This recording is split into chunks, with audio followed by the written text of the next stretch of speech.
salaamaaleykum wa rahmatullahi barakaatu mbokk yi ñu ngi leen nuyu di leen ziar di leen ñaanal jàmm. waaw dafa am ñaari vidéo yoo xamante dañ leen ko bëgg a wan laaj leen ndax lii moom mooy yoonu àjjana. su fekkee lii mooy yoonu àjjana ana yoonu safara moom fan la nekk nañu seetaan vidéo yi.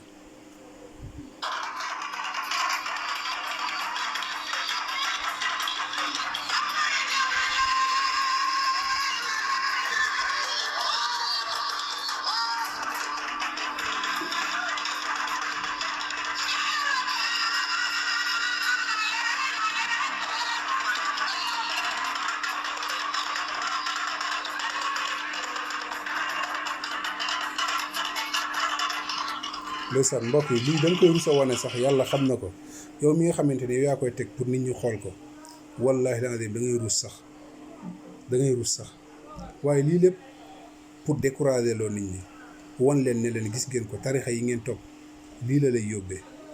gis ngeen kii kilifa magum jëm nga xamante ni weex tàll bu jaaw ba weex tàll gis nga ko ay nit weex tàll ay nit ñoom ñoo ko arnaqué ci turu diine ne ko yow ñëwal nga nekk Baye Fall moom doo julli doo woor lu la neex nga nekk di ko def. gis nga ko yàq xelam bi yëpp tàggale kook njabootam. xam nga ne ku mel nii kii amul njaboot ku mel nii amul liggéey, ku mel nii di doxee tànku neen di takku façon yére yu bon yu nekk nga sol ko di yelwaan. xam nga lii nii moom mooy gàcceel ni dëggantaan mooy lii. te yàlla subhaanahu wa taala dafa wax ne wala xad karram naa bani aadama, damaa teral doomu aadama. yow yàlla subhaanahu wa taala teral la ba pare def lépp mu nekk sa service. gis nga lépp loo xamante ne dafa nekk fii ci kaw suuf ci service doomu aadama lay daw. moo xam lépp loo mënti gis lu nekk rek li fi am ci service doomu aadama lay daw. waaye léegi mujj gi nga mel ni bàyyi ma di def yii nii. xoolal rek am na beneen boo xamante ni tamit comme bii la.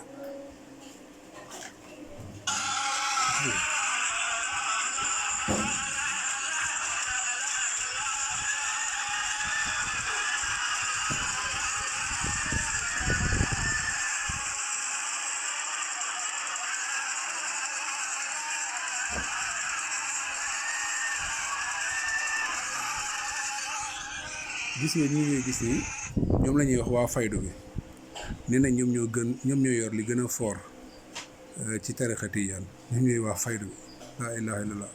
li mooy nax sa bopp dëggantaan boo yoree lu gën a fort ndax lii la lay def loo li gën a fort kay moom mooy alxuraan ak sunna.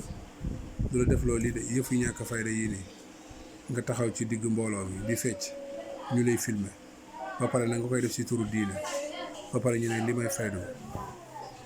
ñi yëpp dañ leen di exploiter rek dañ leen toroxal utiliser seen xel yi ba nga xamante ni ñoom dootuñu ko mën a jëriñoo. waaw di la gëm loolu nekk nga def ko ci sa biir xel. moo tax yàlla nañu yàlla musal ci réer. billaay wallaay Sénégal non léeg-léeg da ngay yéemu si yàlla subhaanahu wa taala. te nag dañuy rëy làmmiñ ñaan suñu mag ñu baax ñi diine gi ñu fi bàyyi. diine tolérance la diine nangam diine ju mat sëkk. lii mooy lislaamu Sénégal lii. te këru diine boo dem di nga fa fekk lii nii mooy jëf yi suufee yi nii. bijjaaw bu weex tàll taxaw ci digg say moroomu doom di fecc. waaw ba pare nga jubloo ci jaamu yàlla. bu fekkoon ne sax da nga koy fecc comme ñoom Wally Seck ak ñoom Youssou Ndour ak yu demee noonu waykat yi ñu ne yow à la rigueur xëy na peut-être yow da ngay caaxaan waaye yow lii da nga koo jàppee jaamu yàlla. waaw su fekkee ne lii moom mooy yoonu àjjana ana yoonu safara. lan mooy yoonu safara mu ngi ko te kilifa diine yi doo dégg ñu yee leen ci de. ñoom kay loo gën di nuur ci ay bàkkaar gën a nekk nit koo xamante ni yow da ngaa sàggan amoo xalaat ñoom soxla nañ la. su ko defee nag ñu lay bayloo nga indi àddiya ziyaar gàmmu màggal mi ngoog walla ñu yàlla may fiq ci diine.